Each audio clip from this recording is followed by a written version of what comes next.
In a world where insanity reigns supreme and safety pin manufacturers are running out of metal for the diapers of the leftists, it's comforting to know an ancient, fat, long-haired, bearded reprobate has your mind in mind. Ladies and gentlemen, boys and girls, children of all ages, broadcasting behind enemy lines in occupied California, and despite every attempt by the SHR Media Network to revoke his shameless contract, we return to the bloviating Zeppelin's Berserk Bobcat Saloon. I have come here to chew bubblegum and kick ass. And I'm all out of bubble. Good evening. Welcome to everybody.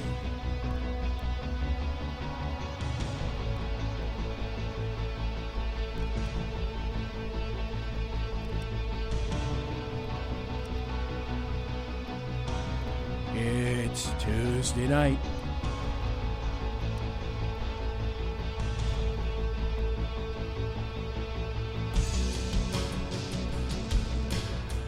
And I'm BZ.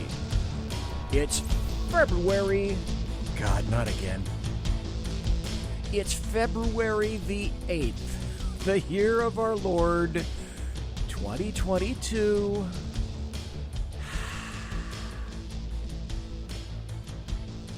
I'll be happy when this month is over. Ladies and gentlemen, boys and girls, children of all ages, welcome to BZ's Berserk Bobcat Saloon radio show, where I'm still broadcasting behind enemy lines in occupied California, always spelled with a K, but no longer from downtown Sacramento in the original SHR Media studios, and instead my voice emanates from the South Sacramento area, but only for maybe another month or two longer, pending my final move to a free state where I already have a house purchased.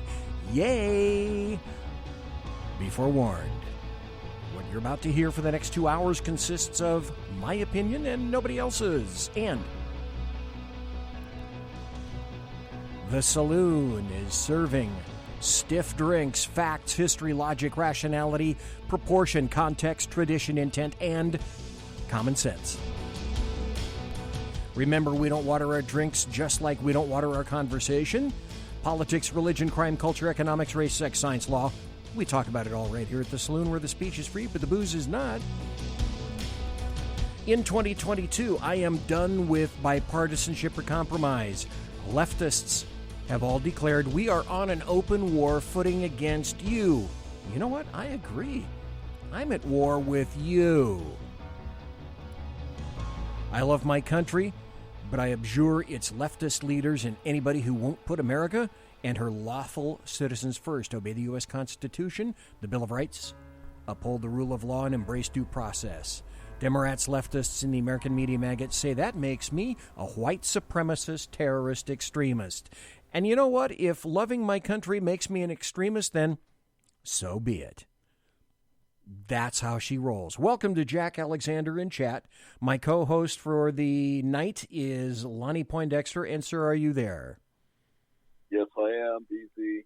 Yes, I am. And I got to tell you, I've been accused of being a white supremacist myself, so you're in good company. Well, and you're in good stead, too, with Larry Elder. Yes. We'll get into some of that remarkably stupid idiocy sometime during the show. Now, sometimes I use Chrome, sometimes I use Firefox, sometimes I use Opera. And in those areas, so that I have stories to talk about, I basically put one tab per story. And I'm using Firefox tonight. And right now I have 20, 25, 30 separate articles to talk about tonight, with if I even get to a fraction of it. But boy, Lonnie, have I got some great audio cuts for tonight, including one that came from SHR Media's very own Melanie Colette, which we will play a little bit later on in the show, where she's talking on Newsmax about the foolishness that's going on with Joe Rogan. Oh, Jack in chat says, booze is free when you have your own still.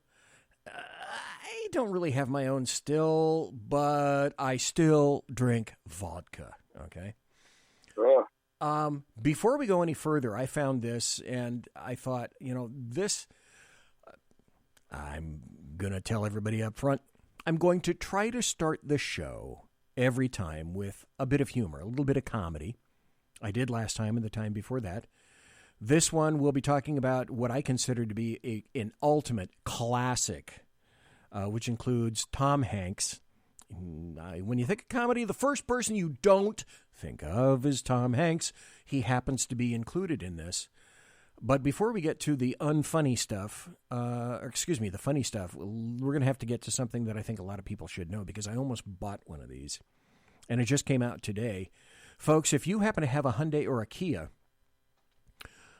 they're telling you that nearly 500,000 vehicles, and then I'm going to tell you specifically which ones, they say you need to park them outside due to a fire risk. Oh, my goodness. So that's a lot of cars, and I know a number of my friends drive Hyundais and Kias. Like I indicated, I almost bought one myself.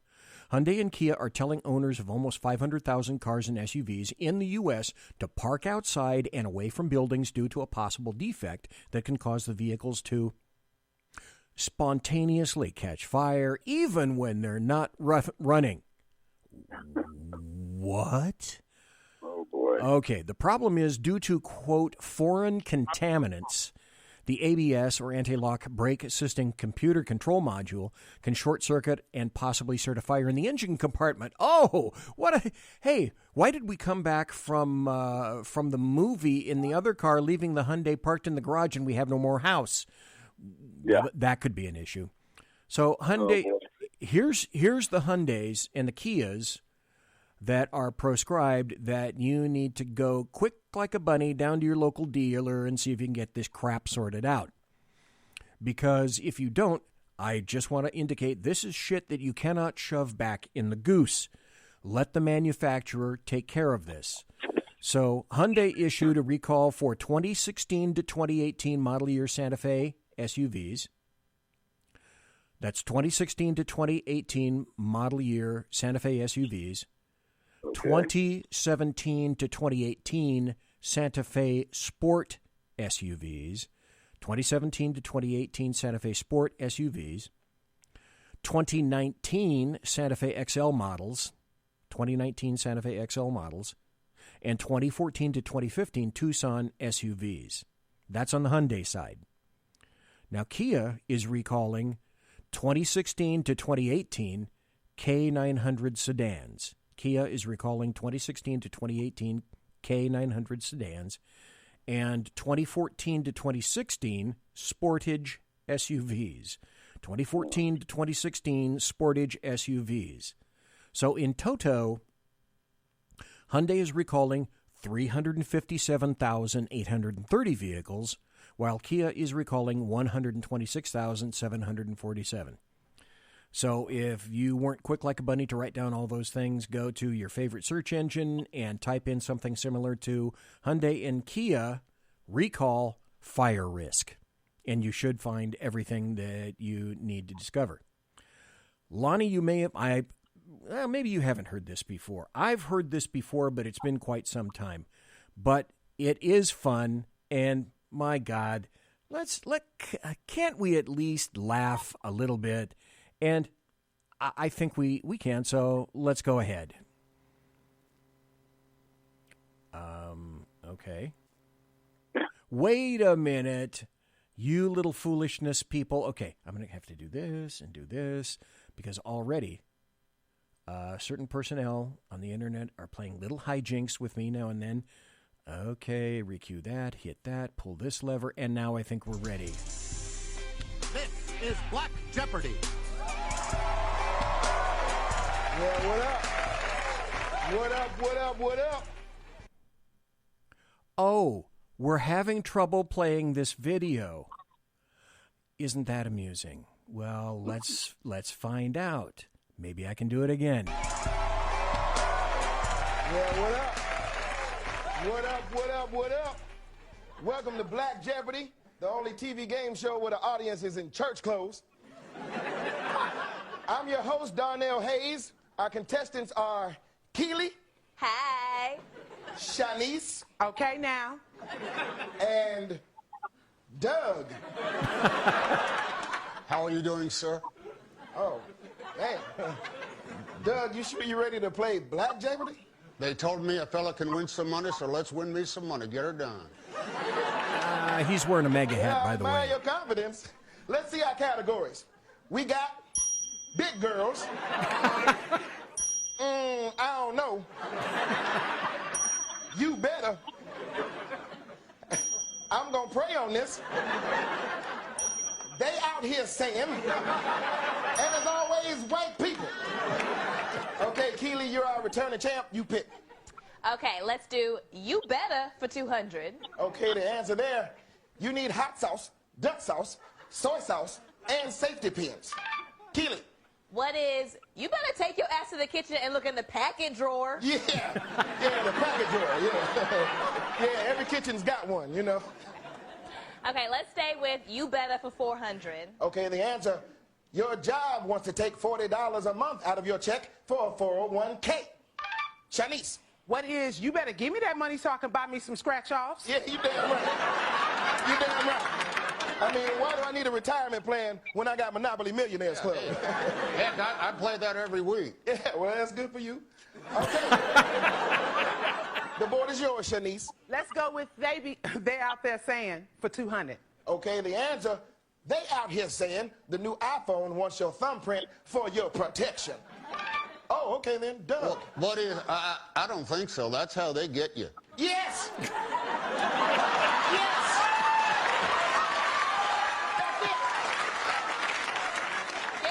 I don't trust that. Me either. No, I read that go straight to the government. Well, that is not bad, Doug. The board is yours. Well, let's go over to, I don't know, for 4. Okay, the answer there, he says his dog doesn't bite. Shanice. What is, I don't know, he got teeth, don't he? Yeah, that's it. Anything with teeth, you know. Anything with teeth. Let's stick with, I don't know, for 6. Okay. Caitlyn Jenner says she belongs on the cover of Essence magazine. Keely. What is, I don't know. You can't do everything. Yeah, that's right. You know, I mean, there was a time. Absolutely. You know, there was a time. Oh, yeah, I remember, yeah. Okay. Let's go to They Out Here Saying for 8. Okay, the answer there. They out here saying that every vote counts. Oh, Doug again. What is, come on, they already decided who wins even before it happens. Yes! Yes! Yes! And the Illuminati figured that out months ago. That's another one for Doug. Okay, we're doing it. Let's try, They Out Here Saying for 6. Okay, they out here saying this movie doesn't deserve an Oscar. Keely. What is Tyler Perry's Boo a Medea Halloween? Yeah, absolutely. Absolutely. You know, when that man puts on a moo-moo, I'm just transported. You know, I got to tell you, I love those movies. I bought a box set at Walmart, and if I can laugh and pray in 90 minutes, that is money well spent. Oh, you know what, sir? I really appreciate you saying that. I like that. I really appreciate it. Oh, no, it's all good. Yeah, no, it's all good. It's all good. Trust me, it's all good. Okay, yeah, it's all good. Okay. Keely, is your pick. Let's go to You Better for 6. Okay, the answer. The mechanic says you owe $250 for new brake lines. Doug. Well, what is, you better go to that dude in my neighborhood who fix anything for $40. Well, you know Cecil? Yeah, well, my Cecil's name is Jimmy, and he fixed my refrigerator, my air conditioner, and my cat. Yeah, everybody's got a guy. Well, you all right, Doug. Let's just take a moment and hear about today's prizes. Johnny? Thanks, Darnell. Today's Black Jeopardy winner will receive the good chair. Granddaddy needs somewhere to sit. Give him the good chair. And car tape. The best tape for fixing your car. Car tape. It's done. Back to you, Darnell. Well, Doug, I don't know what's going on, but the board is yours. Well, thank you so much, Darnell. You people are fun. Can I say that? Is that okay? Can I say that? We'll give you a pass this time. Okay, let's go to Big Girls for 200. Whoa. Okay, the answer there, skinny women can do this for you. Doug. What is not a damn thing?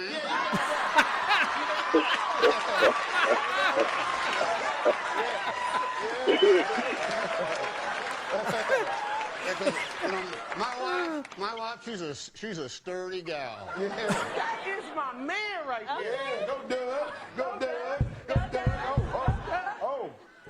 The sound of the broom hitting the ceiling below us means that the party has to stop.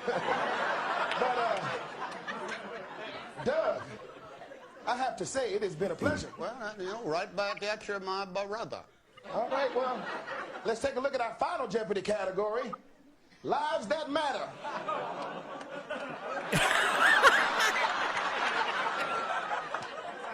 Well, it was good while it lasted, Doug. I got a lot to say about this. Yeah, I'm sure you do. When we come back, we'll play the national anthem and just see what the hell happens. We'll be right back. An old classic, an old favorite, an old classic. I had to start with that. But I also have to follow up with this. We'll get this out of the way. It's not a matter of getting it out of the way. It's a matter of, it's sort of a staple now here in the Saloon, and a lot of people want to know the updates. The Bloviating Zeppelins HeyJackass.com Chicago Death Toll Update, courtesy of Chicago Mayor Lori Lightfoot. And you can find that at HeyJackass.com. HeyJackass.com, that's right, illustrating Chicago values. February to date, shot and killed 11, shot and wounded 38, total shot 49, total homicides in the lovely city of Chicago, managed wonderfully by Mayor Lori Lightfoot, 11. And week in progress, shot and killed 2, shot and wounded 20, total shot 22, total homicides 2. Year to date, shot and killed 57, shot and wounded 220, total shot 277, total homicide 62. So, in the 2022 Chicago shot clock, a person is shot every 3 minutes and 18 seconds, and a person is murdered every 14 minutes and 42 seconds. Bloviating Zeppelins HeyJackass.com Chicago Death Toll Update, courtesy of Chicago Mayor Lori Lightfoot. But wait, friends, it doesn't stop right there. Because like I told Lonnie, I have lots of audio tonight. And Lonnie, here's 54 seconds of buttery goodness from Chicago Mayor Lori Lightfoot. Take it away. This rise in cases in 2020, and I'll be frank and say in Chicago, there was a correlation that we believe between... Okay, so what you didn't hear at the beginning was she's talking about the increase in carjackings on schools shifting to remote learning due to COVID-19. In other words, it's not the criminals. Remote learning and the rise in carjacking. Having talked to state's attorneys who were dealing with these cases in juvenile court and others, a lot of parents went to work during the day thinking their teenagers were logged on for remote learning only to find something else. And I asked, is there some new market for stolen cars? And unfortunately, the answer was no, that for many of these kids, some of whom had no prior involvement in the criminal justice system, this was pure boredom. But we're way past that point now, and we've got to bend the curve on this issue. We started seeing... Okay, so basically that's Lori Lightfoot blaming the rise in Chicago carjackings on remote learning due to COVID-19. Lonnie, let me ask what I would hope, and you tell me if I'm way out of it. Lonnie, let me ask you, though, wasn't it the Democrats and leftists who insisted that all the kids go to remote learning? Or am I just crazy? Well, that's how I remember them saying. Yeah. But, to be politically correct, and because she's black, too, and I happen to be black, I got to agree with her, so you're wrong. Okay, Completely good. Wrong. Okay, because I need to know when I am wrong. Can you believe that foolishness? Oh my goodness. It just, all of it, almost every, I could open every show with this, and I use this sparingly, but tonight, except for a few happy stories, a lot of it could be just this. Tales from the You Can't Write This Shit department. Graciously presented by BZ here in the Berserk Bobcat Saloon. Because all of the things that are going on in front of our faces fall into the what? You can't write this shit category. And it just never ends. But as Lonnie and I both believe, and Lonnie, your turn to obviously weigh in on this. My show exists to make people cognizant of a lot of the things that they're not going to hear. Probably 90% of that is purposefully withheld from you to hear. So I exist as pushback and to play and display a lot of the things that purposely you're just not supposed to hear. So that's why it gets worse. You think it gets worse and worse. But folks, I continuously say, and Lonnie, I believe, agrees with me, step back, take the bigger picture, take it all in, see the large umbrella photograph, because I submit it's not all bad, and I submit that things, the political prairie winds may not be changing that much, but they're actually starting to change. Lonnie? No, I would agree that that's definitely taking place. And, you and I, we're hip deep in this every day, and so it's easy to get frustrated, even from our vantage point, that your listeners out there, and maybe they're not hip deep in it the way we are. And so I just want them to know that things are changing. And it's because of platforms like yours, BZ, that speak truth, but do it in a compelling and often comical way. Because, laughter is good for the soul as well. And if you can laugh in the face of what your enemies are doing, I think if nothing else, it surely ticks them off, right? To see common sense America understanding what's taking place, but outlets for them to hear that truth are under attack across this nation and even internationally. But if you want something, and I might be preempting you a little bit on this, so I'll just throw this out here. If you want hope that things are changing, just look at what took place in Canada. And common sense Canadians who, just like in this nation, common sense Canadians and their American counterparts who make the food, and then those that deliver the food all across the nation of Canada. Same thing's taking place here in the States. When they got together, and I know Canadians, they're a pretty laid-back bunch. Yes.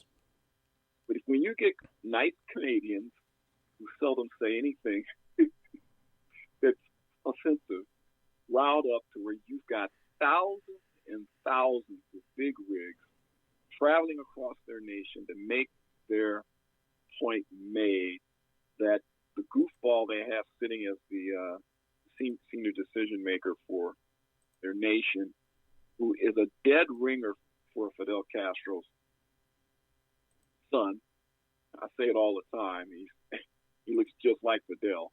Compare the pictures, folks, and you'll see what I'm talking about. But just like his so-called uncle, he's following those footsteps. But the people have had enough, and they've spoken up, and they shut major portions of major Canadian cities down because they've had enough of the foolishness. And when they did that, Canadian government in those cities, those major cities and provinces, backed down. And that got me tremendously excited. So forgive me if I'm preempting you a little bit, but I just want to throw that out there in conjunction everything you're sharing. Oh, let me say this, brother. I'm getting messages on on my phone from folks saying they want to call into the show. Is that offered if they want to call in and ask questions of yourself or myself? Yeah, folks, the number, because I'm looking at my other phone to make sure that I can take it, is 575-208-4481. I put it in chat, and I make a serious mistake by not promoting myself sufficiently. I put some promos out today and yesterday about the show, but I really need somebody who knows how to pump the social media, because I'm kind of hesitant, and oddly enough, not oddly enough, I'm in my 7th damn decade, and I'm a techno-Luddite. That should not be unexpected from somebody who has as many rings in the redwood tree as I do. But having said that, I've kind of wired in the phone. I think I can make it work. I try to make the show work, and I put it in SHR, I put it in the chat room, but I don't pump the chat room enough, and I don't pump where you can listen to the show enough. So if you, for whatever reason, however you got in here, you can go to the chat room. It's at shrmedia.com. Just go into your favorite search engine, put shrmedia.com, and then at the top, click on Listen Live. You'll go over to the chat room, and in the chat room, I've put the number there also. And the number, for those of you just tuning in, 575-208-4481. Now, this is interesting. I haven't had somebody call that number in quite some time. And I have a new old phone to handle that. So I'm going to be really curious to see if it actually works. If it doesn't, I'm going to have to give a backup number. That's okay. Or this, folks. If you happen to be on Facebook, then you can give me a blast on Facebook. Sadly, I don't know how to work Skype. See, all that stuff goes back to the fact that I'm just a blithering idiot. But for those of you, again, who just tuned in, try 575. That's the area code for Roswell, New Mexico. 575. Why did I pick Roswell, New Mexico? Because it's kind of an eerie area code. But then I got a free number, so it's 575-208-4481. And if my phone rings over here, and I hope it does, I'll pick it up. But I'm crossing my fingers that it's wired that way. 575-208-4481 if somebody wants to call in. If you want to get into the chat room, you can go there at shrmedia.com. Now, Lonster of the Poindexter, Lonnie Poindexter, my bestest bud and a great friend who he has pointed me in the right direction for all sorts of great people and hosts. Last week, as you're talking about the Canadian trucking situation, Lonnie, I had a guy on named Kyle Johnston who was a literal Canadian trucker. We talked about all of this. Well, what has happened since then is all this stuff has only gotten bigger. And, of course, Trudeau, like everybody else, points to all of these people, despite the fact that, there are actual people of color who are allowed to drive trucks in Canada. It's not like somebody says, okay, you can and you can and you can. You're not wearing a MAGA hat. They don't care about that as long as you can drive a damn truck. Uh-huh. So basically what's happening, though, is now demonstrators are joining the rallies all across Canada as the COVID-19 trucker protests spread. So it went from the western province of Alberta, moving east to Quebec City, in cities and towns in between. What has happened is that thousands of Canadians have hit the streets in trucks. They're driving anything. They're driving everything. They're in trucks. I've seen them driving tractors. I've seen them driving pickups. I've seen them driving cars and SUVs and Jeeps. I've seen them on foot lining roadways to protest the nation's COVID-19 restrictions. I have never seen this or remember seeing this much activity by Canadians before. And so they're honking their horns, they're revving up their trucks, they're pissing a lot of people off. They blocked the Ambassador Bridge, which links basically Detroit to Canada. That's pissing a lot of people off because that's cutting down transportation. of goods, etc. The protesters are demanding that the governments at all levels lift their health restrictions, including vaccine and mask mandates, lockdowns and restrictions on businesses and gatherings. Trudeau, what you're not hearing from Trudeau, well, number one, Trudeau vacated Ottawa. Right.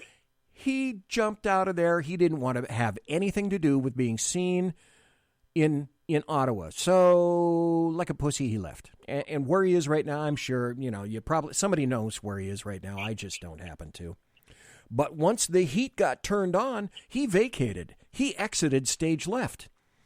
He didn't want to be able to take the heat, and obviously he doesn't want anybody to trap him into saying, now, why is it that though the trend nationwide and also throughout the rest of the world is people and governments are beginning to relax restrictions on lockdowns and masking and vax mandates, but you've decided you're not going to do any of that. So why is that? Well, that's a huge issue. That's a big issue. And because everything these days is political, there's a guy named Pierre, I'm going to slaughter his name because it's French, Poilievre. Maybe I could do my best French accent. The man's name is Pierre Poilievre, and he's running for prime minister. And he had some great things to say about why it is that he wants to replace Trudeau and essentially restore freedom. Take it away, Pierre. Governments have gotten big and bossy. They're spending more than at any time since World War II, so they control more of what you earn, and you control less. They've caused inflation by borrowing and printing $500 billion, which has ballooned the assets of the billionaires, the debts of our children, and the cost of living of the working class. This sound familiar at all, Over people? half of families now say they struggle just to feed themselves. And more 30-year-olds live in their parents' basements because they can't afford the now typical cost of a home, $800,000. Meanwhile, a small financial elite with access to all that printed money buy up real estate and rent out to a growing class of permanent tenants, people who may never be able to afford a home. And when people speak up, the powerful clamp down. They silence and slander anyone who dares dissent, including with laws censoring what you see and say online. Using COVID as a political opportunity, the Trudeau government has attacked small businesses, truckers, and other hardworking Canadians. They target law-abiding hunters and farmers while letting gangsters and gun smugglers run free. See, here's the problem. Trudeau thinks he's your boss. He's got it backwards. You are the boss. That's why I'm running for Prime Minister, to put you back in charge of your life. Okay, let's just stop right there. I'm going to play the rest of the thing. Lonnie Poindexter, doesn't this guy sound like he could be talking exactly about the United States? I was thinking the same thing, brother. This could be some kind of conservative dude attempting to run against some Democrat somewhere. This all is familiar. It sounds familiar because it is familiar. Hey, man, and think about it took Canada's common sense population to rise up and push back. And now I'm reading online that there's a protest of truck drivers taking place in the U.S. of A., starting in California with final destination Washington, D.C. So this is catching. The coronavirus might not be as catching as what this is. This is very contagious. I think it's going to build momentum.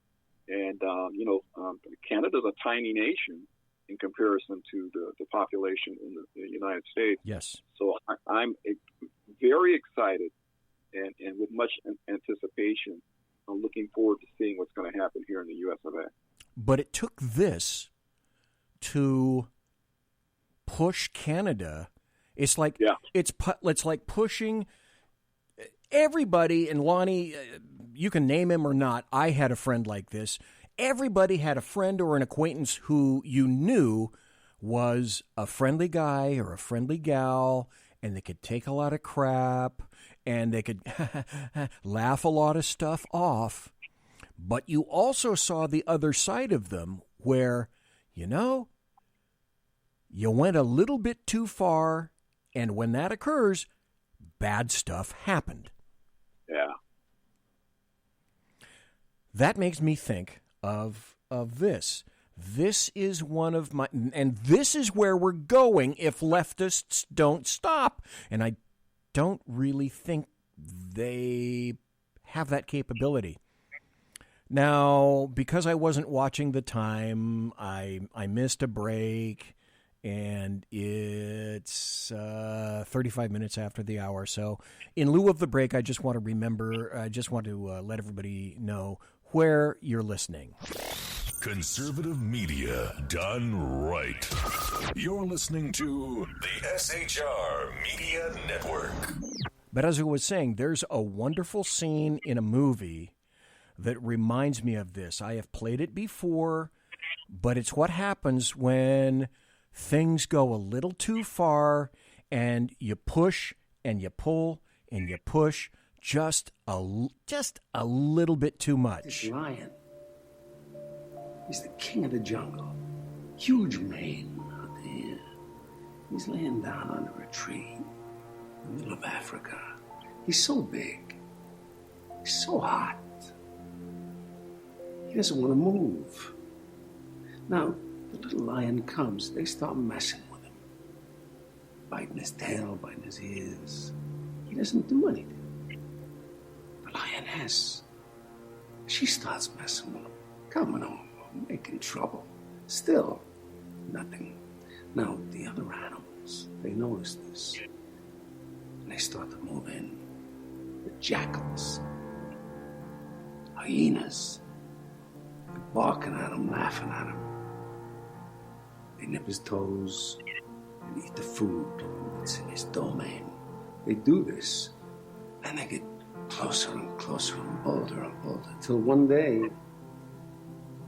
that lion gets up and tears the shit out of everybody, runs like the wind, eats everything in his path. Because every once in a while, the lion has to show the jackals who he is. And that's coming. I completely believe that's not far away these days. Let's continue with Pierre. And what he's saying about Canada is an allegory. Well, actually, no. It's the realism of what's happening today in the United States. Together, we will make Canadians the freest people on earth, with freedom to build a business without red tape or heavy tax, freedom to keep the fruits of your labor and share them with loved ones and neighbors, freedom from the invisible thief of inflation, freedom to raise your kids with your values, freedom to make your own health and vaccine choices, freedom to speak without fear, and freedom to worship God in your own way. See, in a free country, smaller government makes room for bigger citizens. People have room to take responsibility for themselves and each other. Neighbors care for neighbors. A job is the best anti-poverty program. And family and community are the best safety net.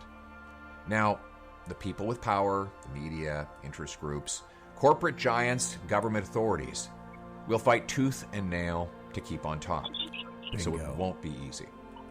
But easy street leads to a dead end, and hard roads lead to the best destinations. Our destination is a Canada where the government is servant, not master. As Henley might say, you are the master of your fate. You are the captain of your soul. Canadians, Pierre Poilievre. God, I'm killing his name. His name is Pierre, and I'm going to have to spell it. Poilivere. I may not have even spelled that properly. But when he's talking about Canada, he's talking about the United States as well. Yes, he is. So if you think, folks, that we're the only ones at this precipice, on this brink, looking down into the mouths of leftist hell, we're not the only ones. We're not alone. As Lonnie and I agree, we're not the only normal people around. You're here too. But the only thing that's changing, and the only reason that things are changing, is because, like the lion and Christopher Walken indicated, you're starting to get pissed off. You're starting to get fed up. And if the country keeps pushing, if leftists and Democrats keep pushing, and they're as hypocritical as they continue to be, well, wait. Here's the thing. Lonnie, I'm just throwing this out there. Wasn't what's happening right now in Canada, the protests, the mouthing off, the making yourself known and felt and heard, isn't that exactly pretty much what modern Marxists were advocating and have been advocating all along? Now all of a sudden they don't like it. Yeah. So I agree. What's the difference? Well, the difference is they don't mean it. Exactly. The difference is the politics. Now, I'm not a great, fabulous friend of Dinesh D'Souza. I happened to meet him one time. Maybe he was just having a bad day, but he was not what I would call one of the friendliest individuals I've ever come across. And I've come across some people that were libertarians and people on the right that were fabulously friendly. I wish I could put him in that category, but I can't. But I found something where Dinesh D'Souza makes a really good point here, to the point where I felt I had to play this tonight because he's spot on with regard to this. You ever wondered what actors and actresses do? Okay, well, we're not going to be able to do that because now, let's see, I have to do this and pull this because while I was waiting, other people decided to move ads in, and here we go. Slogan, workers of the world unite. And Marx's point is that workers everywhere have a kind of common interest, and they're being exploited by the elites, and they need to rise up. Well, look at this trucker revolt that we're... Who embodies, Lonnie Poindexter, working Americans and working Canadians more than truckers? Yeah. You know, these are not professors from Oxford or Harvard or Yale. These are people who bring goods to your areas and food and water and gasoline. Aren't these the people that Marx and Lenin were talking about? Seeing it started in Canada, it's now in the United States. And who are the truckers? Well, they're the working class. These are the blue-collar guys who get it done and deliver merchandise and drive cross-country, and they are up in arms about, well, what they see as elite tyranny, symbolized by vaccine mandates, shutdowns, and so on. So this is something that the left has waited for a long time. Well, really, ever since Marx. So they've been waiting for this for 150 years. And for a long time, there were socialists who said, well, the working class, they're not organized. They don't know how to do this revolt. The revolt has to be done for them. This was kind of Lenin, who talked about a kind of proletarian vanguard, a leadership elite that would sort of spearhead the revolution. Well, here with the truckers, you don't have that kind of elite. This is not something that is being organized by a group of intellectuals or professors or lawyers. It's the truckers themselves. So this is a bottom-up, genuine working-class revolt. And guess what? The left absolutely hates it. And so here we get to an insight that Marx seems to have missed completely, which is that the values of the left, certainly the modern left, today's left, are thoroughly antagonistic to the values of the working class. From the left's point of view, the working class is obsessed with religion, they're obsessed with guns, they're obsessed with patriotism, they want to be left alone, they want to be free, and of course, the elites don't want them to be free because the elites want to be ruling over them. And so the elites look at the working class guys as being these kind of misguided racist, white supremacist. You can just see all the slogans. And sure enough, in Canada, Justin Trudeau has been excoriating the truckers. They're a small fringe. Now, let's leave aside the question of whether the truckers are a fringe or not. I mean, I guess you can argue about this. Canada is a more liberal country than the United States. Yes. I've looked at some survey data that says that 65% of Canadians support these vaccine mandates. About 50% of Canadians think that the government needs to crack down more on the unvaccinated. And apparently a lot of truckers are vaccinated. But here's the point. You've got this trucker revolt that's being portrayed as a, quote, fringe minority. Only 12,000 truckers are involved. But presumably, if this was some kind of a fringe revolt and the vast majority of the Canadians or Americans are against the truckers, my question is, where are the counter-protests? Where are the...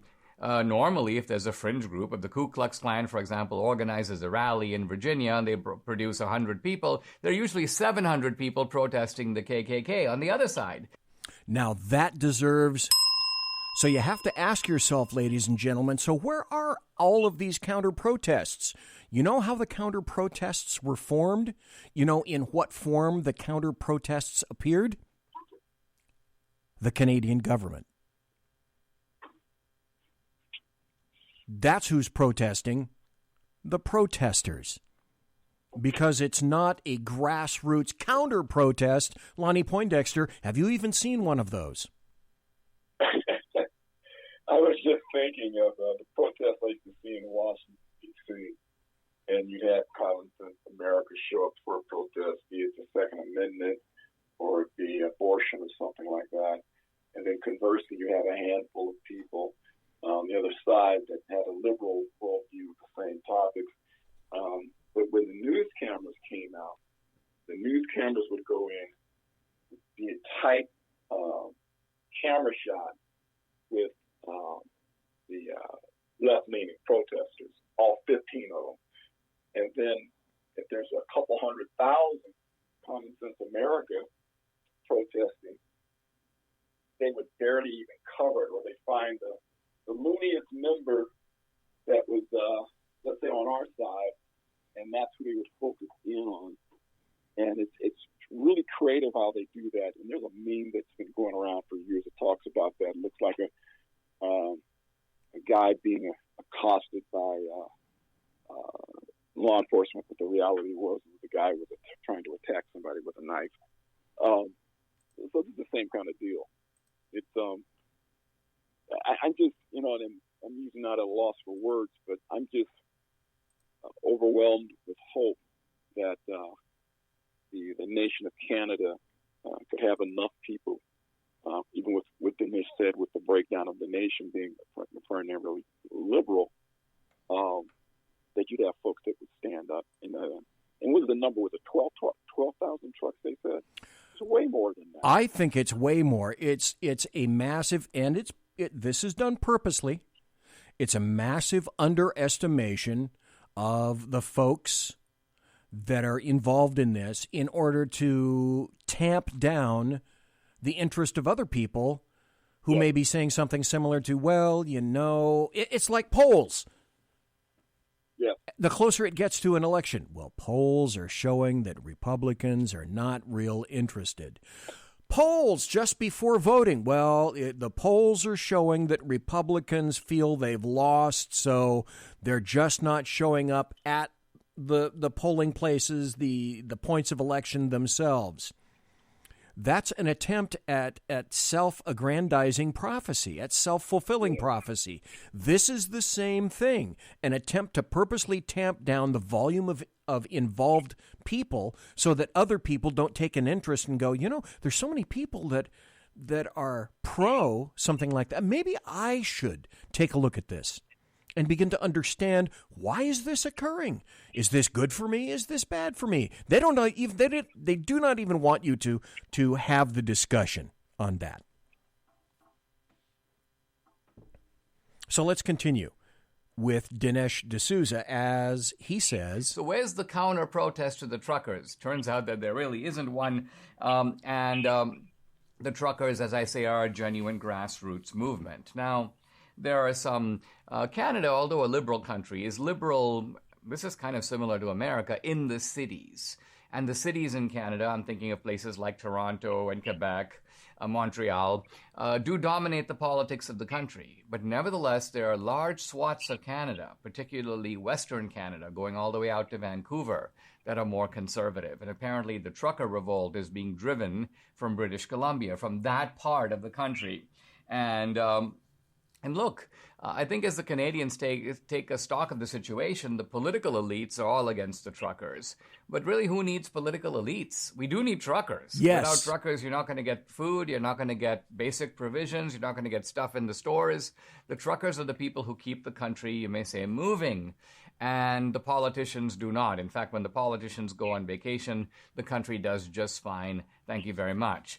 So I'm on the side of the truckers. I think solidarity with the truckers is an expression of sympathy with working class sentiment. It is a statement of resistance to the elites that have taken COVID as an opportunity to establish ever greater control over our lives. That leads me to this. And Lonnie Poindexter, when I do the show, I really want you to be involved in this. There's another individual who you know who he is, but he doesn't want to align his name yet with this. We're trying to figure out how we would do it. But I want to have a show on the Great Reset.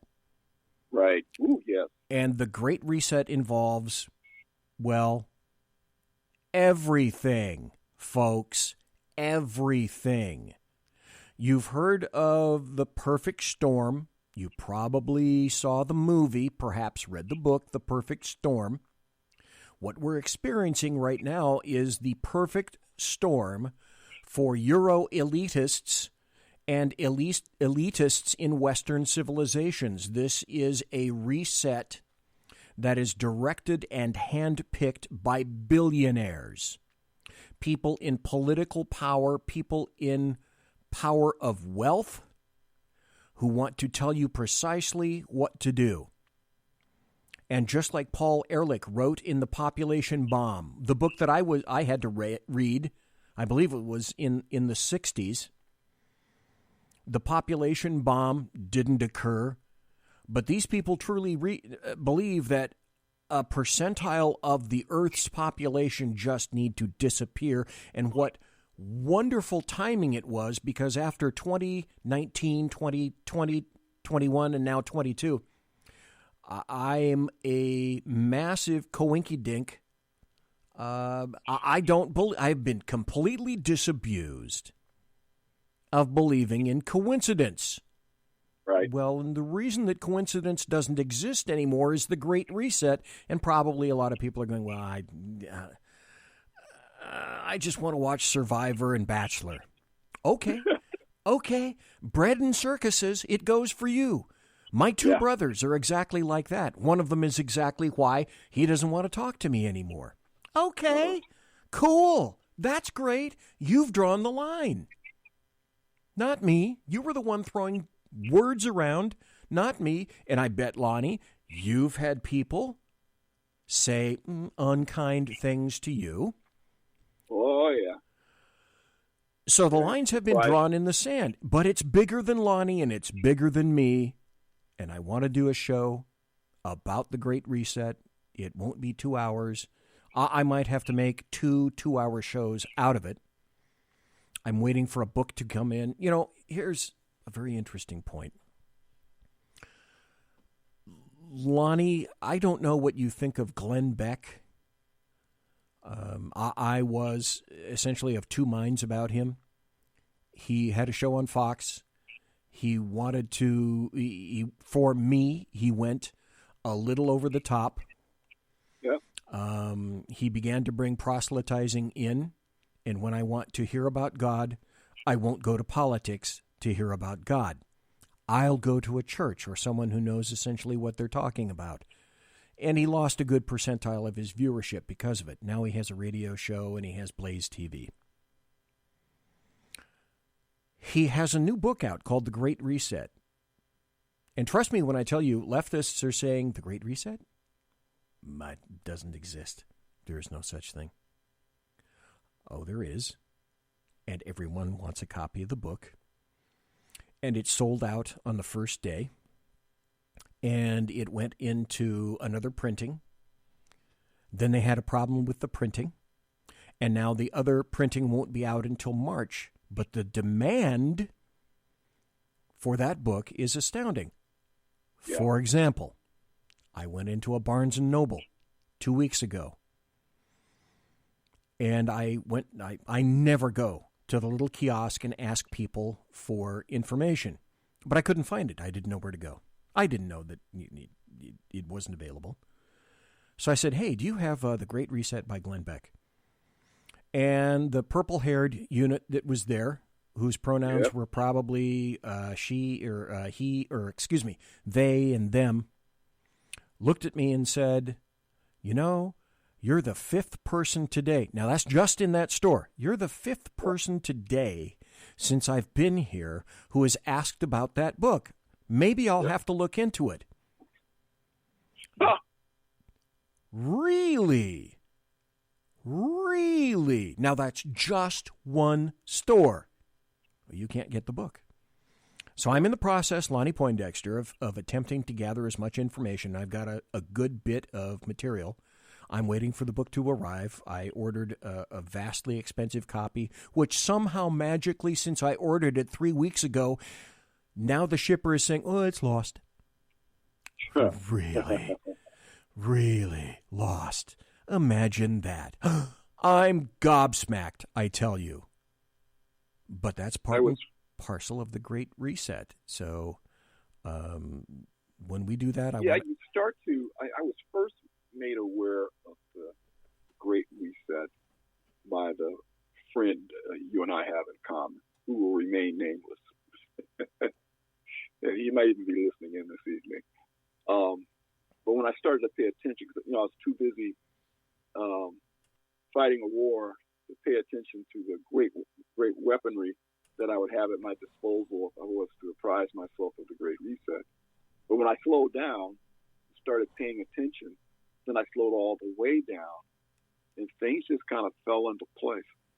A lot of people, my friend, believe, oh, it just can't possibly be that. I mean, you're trying to say the whole world, elite, and so this like this whole Illuminati thing. I said it's much bigger than a Illuminati thing. Oh my God, yes. You just have to pay attention to what's really going on, and there's different signposts, if you will, that I could say. And the one for me is I spent a number of years in the technology sector. I am teased by the friend that you and I have in common because I call myself a technologist. He always falls out laughing when I say that. Because he actually is. I got out of the industry years ago when I discovered I actually like sitting behind a microphone and talking. But when you begin to pay attention to what's really going on, and one of the things that got me is if you follow technology and you know how far quickly it's advanced. But here's the thing that got me. When I was made aware that for the first time in history, my friend, they can store all data concerning every individual that's on the face of the earth. The problem in the past had been, data, the files are so big, where will we store it? We don't have the capability. There's not enough servers, not enough mainframes. Well, the way data is stored now and the technology they have with being able to drill down and find data now, everything that you or I or anybody else in the world today that we may say in an electronic forum, like on a radio show, on a telephone, even in our homes because they have Alexa now, can be logged, cataloged, and retrieved at any time. And I said, I know enough about government that they are just chomping at the bit to have access to that type of power. And it's there now. And so I go, with the Great Reset is perfectly set up for this. I said, because now they can go back and they can say, well, you said, when you think about China, right? On such and such a date, at such and such a time, and such a locale, you said A, B, C, D, and E. and use that against you, since now, with cancel culture and so forth, if you don't follow a party line, you can be labeled as a malcontent or a white supremacist or all of the above. And so that's when it really hit home for me. And we are in the Great Reset. And folks just don't think it's that bad.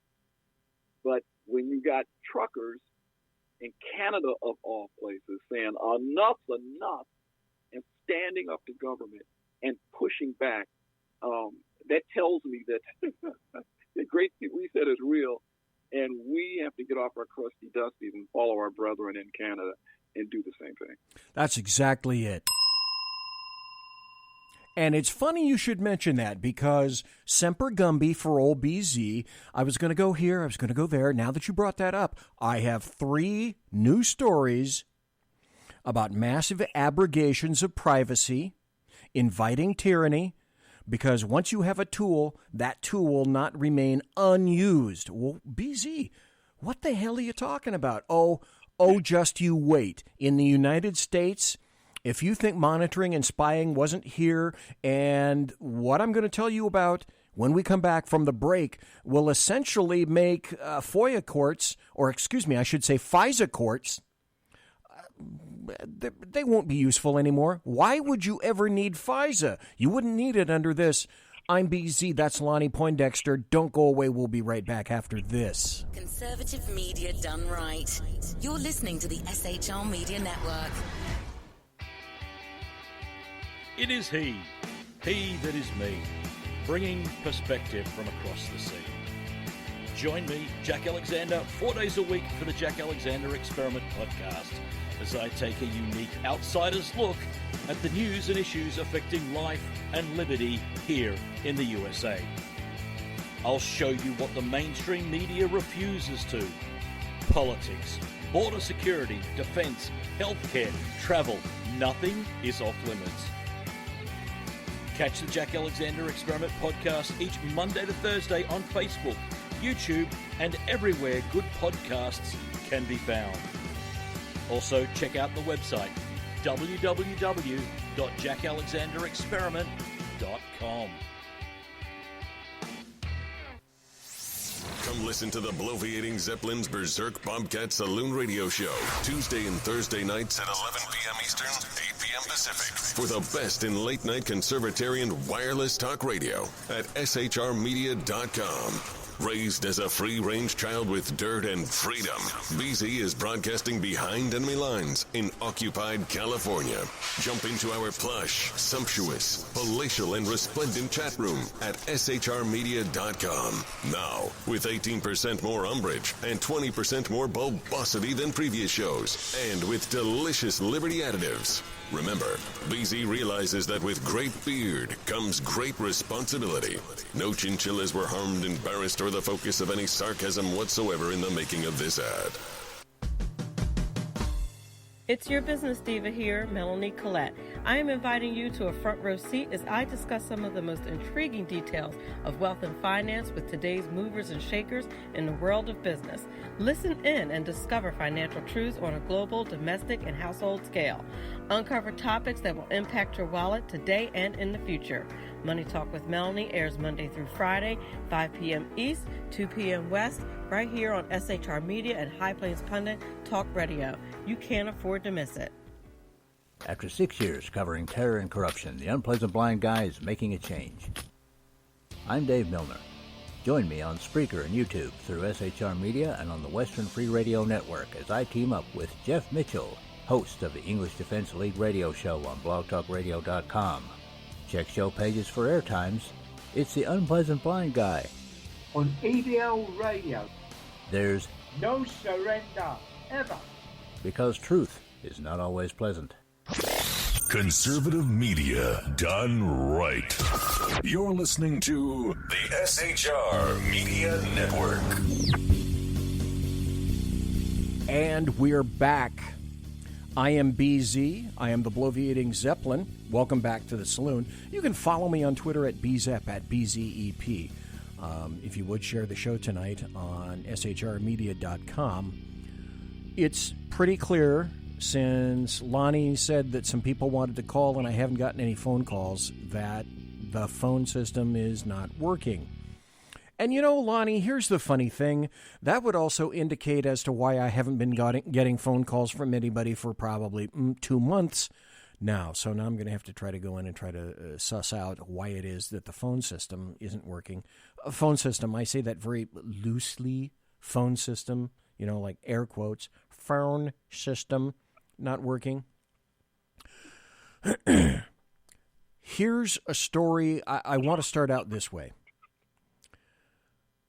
Because essentially what's coming up next, we talked about the Great Reset and how I'd like to get one particular person on the show along with Lonnie and along with myself and any other people that might want to come in on a conference call to discuss this, because I'm in the process of uncovering as many videos and articles as possible about this, because the topic is so huge, it's massive, but it's no coincidence that a lot of this was begun under Trump, this massive push. Well, no, let me go back even further. If you thought George Bush, this is my opinion, and Lonnie, I'd like to hear yours. If you thought George Bush was your friend from the late 90s to 2000, he wasn't. He he gave drunken sailors a bad name in spending. Mm-hmm. And a lot of people were blind to that. Now, at one point under Bush, the GOP owned the Oval Office and the House and the Senate. They held the triumvirate of power. Yep. And did no fucking thing with it. Nothing. Yep. They let that power waste away because I think, honestly, the GOP has a demented need to be loved. And they're fearful. They're way too fearful of their donators, the big bucks donators. And they had the ability to make big choices, solve big problems, take care of big issues. So one of the things that I would have to say to a lot of people, and particularly people of color, although when Trump said it, it didn't mean anything, didn't happen under Bush, didn't happen under the other Bush, hasn't really happened to my knowledge. Lonnie, you'll have to correct me on this. Why did it take a Donald Trump, Orange Man Bad, OMB, why did it take Donald Trump, the guy with the dead orange cat on his head, to say to people of color, to say to blacks, to Hispanics, to Asians, to people in Tonga, you name it, come on over to the Republican Party. The circus tent is big enough. I'll open the flaps for you. Come on in. Why did it take Donald Trump to do that? Why hadn't the GOP done that? Why was it his job? Where the hell have you been, GOP? Lonnie? Oh, God, I have much to say about that because that was the fundamental question that us black conservatives would say as well. And then I began to learn something about the party. And what I learned, and it took really Donald Trump to really illuminate this. Who we thought were our friends within the party were not our friends. And you mentioned the Bush family, senior and junior, and brother, was it Jeb Bush? None of them were truly conservative in the way that we are conservative with our worldview. And I was shocked. I never would have seen clearly if it had not been for the brash New Yorker, as I affectionately used to call him, because he called them all out, and they demonstrated that they were just a different side of the same coin as those who roll on the left side of the aisle. And, I had to repent.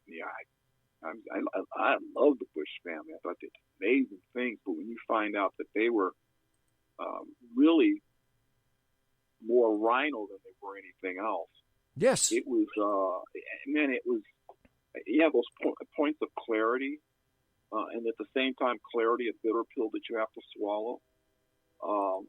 Ryan, the senator who passed away, all of them, they talked a good talk, but at the end of the day, so when we had the trifecta, that's why nothing got done. Nothing got done, and that's when I learned about the K Street Shuffle, that they really didn't care about anything changing. It really wasn't even important that they were in positions of leadership and power as being the party that had a president that had their worldview. They would just shuffle over to K Street, become consultants, and then in the next round of elections, depending on whoever won, either they were in the mix or they weren't in the mix. The big thing, it was just still business as usual. One of the largest PR firms in D.C., I won't name them, but were in the same building as the headquarters for Star Parker's nonprofit. In fact, they were the major tenant in the building. And I remember going into their conference room, which is at the top of the building. It's the oldest skyscraper in Washington, D.C., on F Street. And I'm walking around and I'm looking at the pictures, and there's pictures of these prominent decision makers within this PR firm with everybody on both sides of the aisle. They even had a picture of them with the Pope, John Paul II. And I'm looking at, so I started asking questions of people who were smarter than me, been in D.C. longer. Well, what side of the aisle do these guys roll? Are they conservative public relations firm, or they are liberal? And the answer I got, and I actually got it from Star Parker, she says, doesn't matter. They represent everybody. That's a moment of clarity. So it's just, in D.C., it's just a big game of what we call K Street Shuffle. They shuffle to K Street, which is where all the lobbying firms are, and then they shuffle into administrative offices, depending on who gets elected on Capitol Hill and what have you. And then come election, everybody puts up, what they believe, and the other party states what they believe, and then nothing, absolutely nothing changes. And then here comes the brash New Yorker who was not a part of that cadre of individuals. He was outside of that. And so what happened is the media in massive force, and including the GOP, went after Donald Trump with a vengeance. And I try to explain that to people. I said, GOP was not pro-Trump. But thank God I had people a lot smarter than me and been around longer explain to me. So, Lonnie, here's I'll say this and don't shut up, BZ. Here's the issue with the GOP. The GOP did not like Ronald Reagan. No, that's true. I had made that assumption, and then I got corrected. No. They disliked him nearly as much as they disliked Trump. Not as much, but surely they disliked him. But what happened was the GOP base, which largely contributed to, this would be libertarians, conservative libertarians, conservative, true Republicans, and also, remember the silent majority? Yes.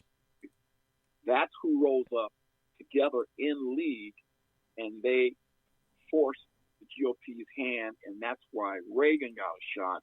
And we all know he became a great president. He wasn't perfect, but he was certainly better than anything we've had in the last, I don't know how many years. And we had what we had. So the base was in power. The base is not in power. They're still in the party, but the party is being run by the Rhino factions right now, which, for all intents and purposes, they should be Democrats. So that's what's happening there. And so I got folks telling me, you don't want to be either one of the parties. I said, look, we are a nation that was built on a two-party system. The last time a third-party candidate won was it Teddy Roosevelt? And that won. He was part of the Bull Moose Party, right?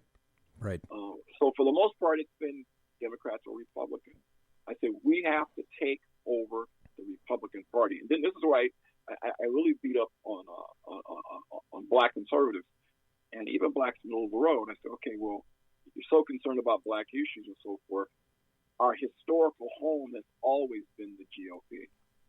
Well, they don't care about us. They're racist or this and that. I said, no, we actually walked away from the party. And there are reasons for that, and I can go into that maybe on another show. But the reality is that's our historic home. But the GOP, as it's configured today, does not take black conservatives seriously because they don't take black in general seriously. Because they believe the same liberal foolishness that the left believes, that blacks won't move in mass. But we know, and you and I both know this, when Donald Trump was first elected, there was a huge movement in the black community. It wasn't a majority movement, but black men woke up and moved toward Trump. And in the last election, which I strongly believe was commandeered through chicanery. I do too. It was what the number said, between 26 and 28% of black males went Trump. That's historic. I mean, the last time you had that kind of movement with blacks was when Richard Nixon. So folks figured out black women, no, they're still asleep at the wheel. They don't like him because he's mean, that kind of deal. But there is movement because we've been investing time, and you've been central to that because of the guests you've had on your show for a number of years with getting the truth out. I could go on and on this topic forever, but I mean, you got me going, so forgive me. It's when we understand that that's what's taking place. Third party rising up, I could be wrong, but I don't see that ever happening of any significance unless there's a third party that rises up and then works in conjunction with the GOP to unseat these Democrats, we call them Democrats, and unseat them. But if we can unify that traditional base that was there during the Reagan era, we can affect some real change. What everyone is doing, what I term the American media maggots, what they are doing is what they are best at, and that's not only burying the lead, but making sure that there are articles of interest, events of interest that are occurring, and they will not let you know about. Exactly. Everybody seems to forget conveniently that the unemployment rate for Hispanics were at their lowest in 50 years under Trump. The unemployment rates for black Americans were at their lowest rate in 50 years, likewise under Trump. That's not true anymore. This also came out. Biden re-election poll shows dismal 22% support. Harris is even worse. Yeah. Then there's this. Hispanic voters, The Hill published this, then it disappeared back in early December of last year. They took another poll and it's still true. Hispanic voters evenly split between Democrats and the GOP. That was a Wall Street Journal poll. Wow. Then there is another story, and that's I'm going somewhere with this, folks. I'm going somewhere. Roll with Lonnie and me on this. A story just came out today in the New York Post. The headline is, Biden has given blacks the opposite of prosperity, safety, and security. The 2020 political cycle was arguably the most divisive in American history. Friends and family withdrew to partisan corners and decades-long relationships ended. I lost some friends. Lonnie, I bet you lost some friends too. Oh, yeah. I lost family. The author of the article says, I experienced this myself as people I knew for years suddenly treated me as a pariah simply for being conservative. But the dealio is, tell me anyone, and Lonnie, what is it about black Americans or Hispanic Americans that they don't want safety in their own community no matter where they are? They do. Everyone wants security in their neighborhood. Everyone deserves police protection. Everyone deserves fire protection. And what's the first thing that happened when leftists under Biden got into control? Day one, they shut off the Keystone Pipeline. Oh, the places I could go with that.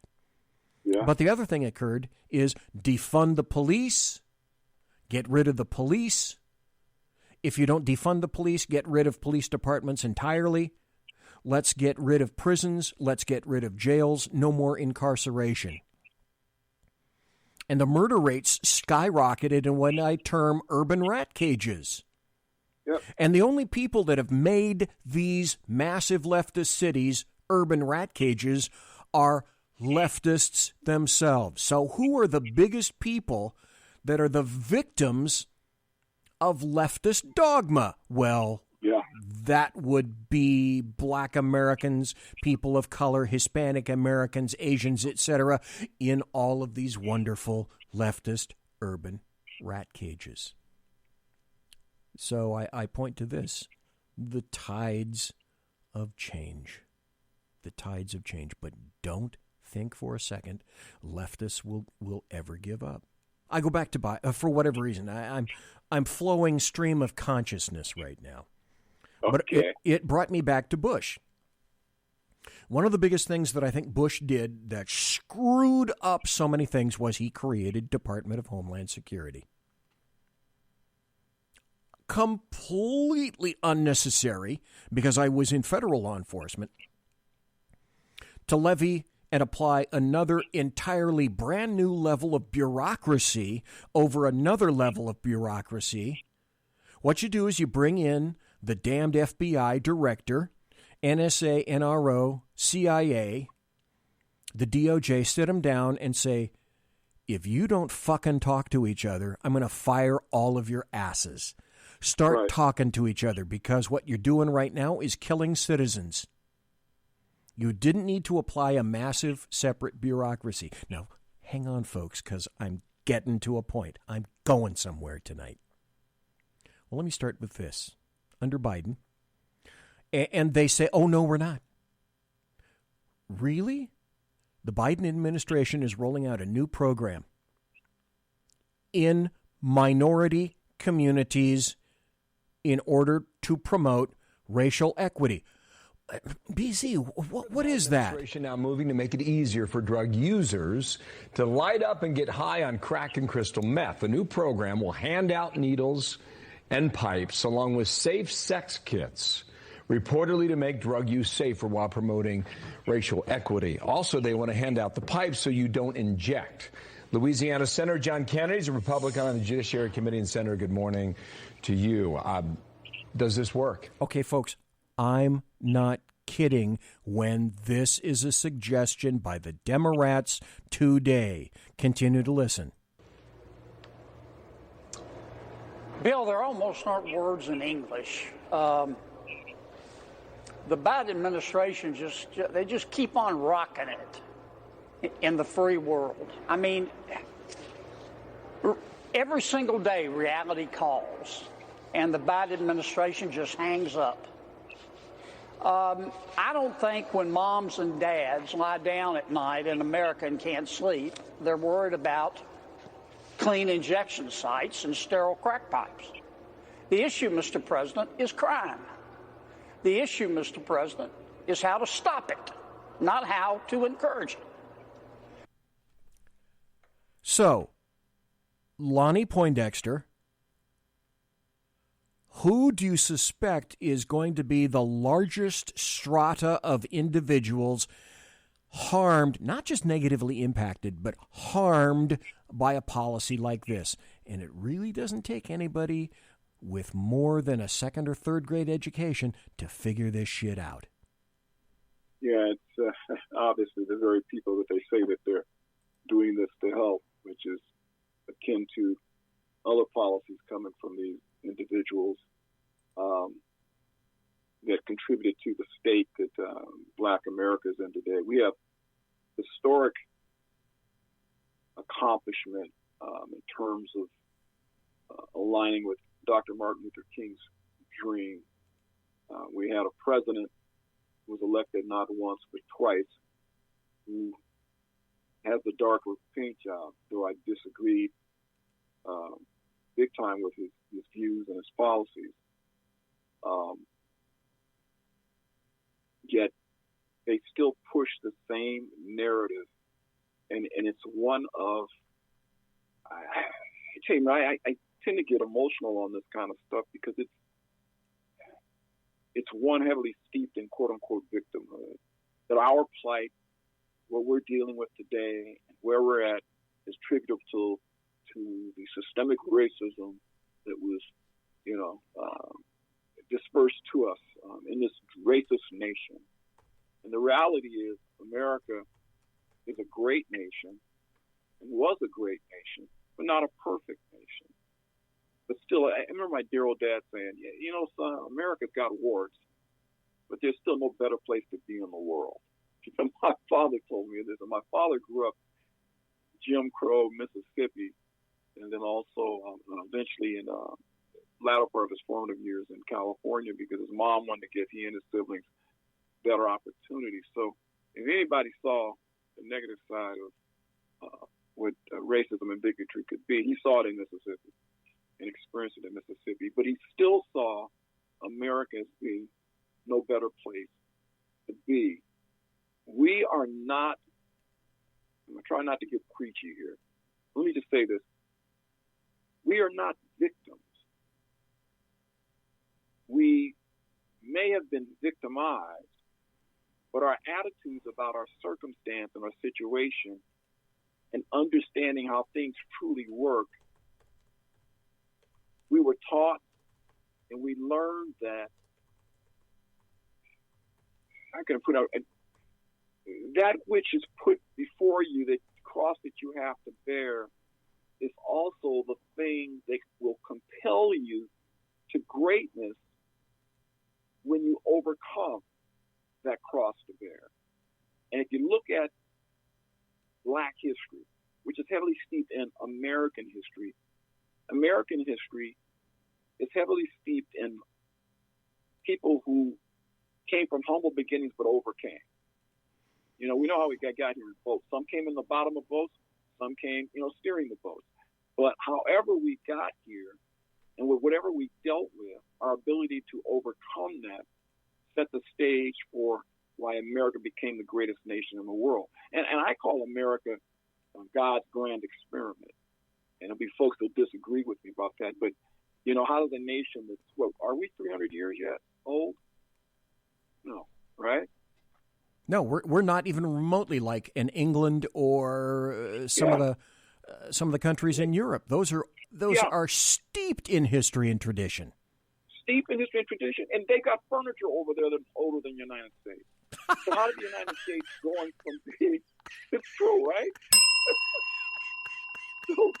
It's true. So how did that nation come from nowhere and become the most powerful nation in the world? It's because it was built on a Judeo-Christian ethic. So even if you came here as a slave, you still had the opportunity, because of faith in God, focus on your goals and ignoring the peripheral. And my dad had a colorful word, BS. I'll leave it at that. And you can become somebody. You can become something you can accomplish. And his life speaks to that. And the life of Black Americans. Black Americans were illiterate during slavery. During Reconstruction, after emancipation, Black Americans became literate in, I used to remember all the numbers off the top of my head, but became a predominantly literate ethnic group in America and on the world scene in the fastest turnaround time in history. I don't have the exact dates, the numbers in front of me. It's never been done in the world before. Name any place in the world. Name any group of people in the world. So how do you go from being illiterate predominantly because you were slaves, and then because of emancipation and during Reconstruction, you got yourself educated, you purchased land, you had obstacles to deal with because bigotry was still prevalent in the nation. But thank God, not the entire nation was belligerent. But my God, you had abolitionists who stood with Black Americans. I could go on this. And so then you have these knuckleheads, and there's other words I want to call them, but I want to respect your show, who want to steep us as being continual victims. And it makes me absolutely livid because I know the story. I know how my father became successful. I recently learned how my father's family, the Poindexters, became successful in Mississippi, where they became landowners, where they became business owners, where they relocated to Chicago, Illinois, and owned nightclubs and restaurants and stores in spite of the racial persecution. That can only happen in the U.S. of A. So I despise these individuals that are on the left side of the aisle. And a whole lot of them, by the way, look like me, bro. They got the darker paint job, but they're part of that same evil agenda because it keeps them empowered and it keeps them wealthy. And from Biden to Kamala Harris, who didn't even claim being black until it became politically expedient because her dad's Jamaican and her mom's from India. Yeah, that's absolutely now right. Everybody, did you see the evening gown she went on? I'm so proud she's representing Black America. I said, she didn't give us not the New York second of attention until it became politically expedient. If you talk to young black males on the West Coast when she was Attorney General, just go in the Bay Area and pull in them brothers off the street and talk to them. They'll tell you what they think about Kamala Harris. I could tell you stories all about that. We're going to hit a break. Folks, I'm BZ. That's Lonnie Poindexter. When I come back, I want to bottom line this very briefly, and then I want to continue. I told you that we would discuss because Lonnie had brought this up. And then oh my God, all I do is get off on tangents because I can't keep my damn mind focused because it goes so many places. But we're going to hit a break. We're going to come back. I'm going to bottom line this for you. And then I'm going to tell you some wonderful things that, this is how it goes together. Oh, that's right, because a lot of this stuff started under Bush, under DHS. You see where I'm going? We're going to take a break. Conservative media done right. You're listening to the SHR Media Network. Southern Sense is conservative talk with Annie, the radio chick you bellows as host, and C.S. Bennett co-host. Informative, fun, irreverent, and politically incorrect. You never know where they'll go, but you'll love the journey. Annie is a top conservative host on Top Talk Radio and features some of the finest guests packed with important politicians and newsmakers. Listen every Friday, 3 to 6 p.m. Eastern, noon to 3 Pacific, on the SHR Media Network. Remember, Southern Sense is common sense. We hold these truths to be self-evident, that all men are created equal, that they are endowed by their Creator with certain unalienable rights, and among these, life, liberty, and the pursuit of happiness. Hi, this is Eric Thompson. Please check out my new Week in Review show, For Liberty's Sake, Saturday mornings, 10 a.m. Pacific Time. Check out forlibertysake.com. Hey, are you guys listening? This is Shannon from Right Way with Shannon and Mike in the AM on SHR Media. I know you've been wondering where we are and what's been going on. Well, folks, that's right. We're back. So please join us 7 to 9 a.m.